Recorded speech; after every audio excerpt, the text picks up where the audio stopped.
नमो नमः। कथं सन्ति भवन्तः? आशासे भवन्तः कुशलिनः सन्ति। प्रिय विद्यार्थिनः, अद्य वयं पठामः अस्माकं चतुर्थः पाठस्य नाम तृतीया विभक्ति करण कारकम। प्यारे विद्यार्थियों, कैसे हो आप? आशा करता हूँ आप बहुत अच्छे होंगे। आइए आज हम पढ़ेंगे हमारा पाठ 4। पाठ का नाम है तृतीया विभक्ति करण कारकम अर्थात करण कारक। प्यारे विद्यार्थियों, जैसा कि हमने इससे पूर्व कर्म कारक के विषय में पढ़ा था, अब हम पढ़ेंगे करण कारक के विषय में। आइए इस पाठ को विस्तार से पढ़ते हैं। प्यारे विद्यार्थियों, किसी क्रिया को करने में कर्ता को जिससे सबसे अधिक सहायता मिलती है उसे करण कारक कहते हैं। करण कारक में तृतीया विभक्ति का प्रयोग होता है, जैसे सह दंडेन चलति। चलती क्रिया में सबसे अधिक सहायक दंड है, अतः यह करण कारक है और इसमें तृतीया विभक्ति का प्रयोग हुआ है। हिंदी में इसका सूचक चिन्ह से द्वारा है और संस्कृत में शब्दों में निम्नलिखित चिन्ह लगाए जाते हैं।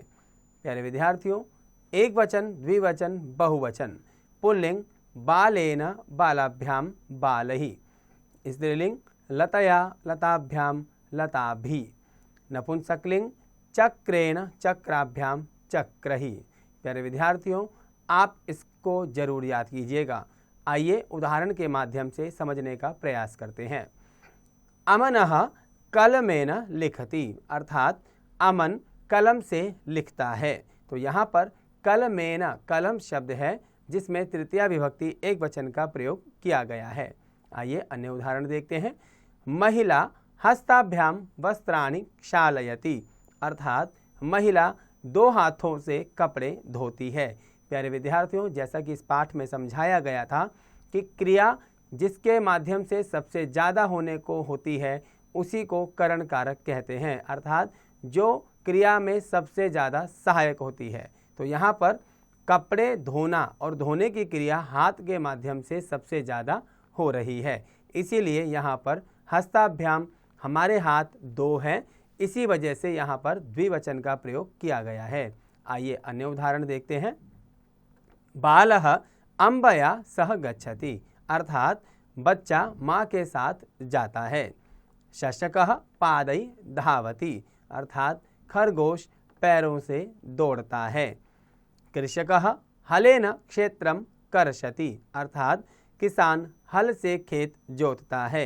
अन्य उदाहरण, महिला पुष्पै मालाम रचयति अर्थात महिला फूलों से माला बनाती है। अन्य उदाहरण, माता छुरिकया शाकम कृन्तति अर्थात माँ चाकू से सब्जी काटती है। अन्य उदाहरण, वृद्धः दंडेन चलति अर्थात बूढ़ा डंडे से चलता है। अन्य उदाहरण, पार्थः हस्ताभ्याम नमति अर्थात पार्थ हाथों से नमस्कार करता है। प्यारे विद्यार्थियों, यहाँ पर क्रिया के होने में सबसे ज़्यादा जो सहायक शब्द है उसी शब्द में तृतीया विभक्ति का प्रयोग पुल्लिंग, स्त्रीलिंग और नपुंसकलिंग के हिसाब से किया गया है। मैं आशा करता हूँ कि आप इन सभी उदाहरणों को स्वयं पढ़ेंगे तथा इस पाठ से संबंधित अभ्यास कार्य को भी स्वतः पूर्ण करेंगे।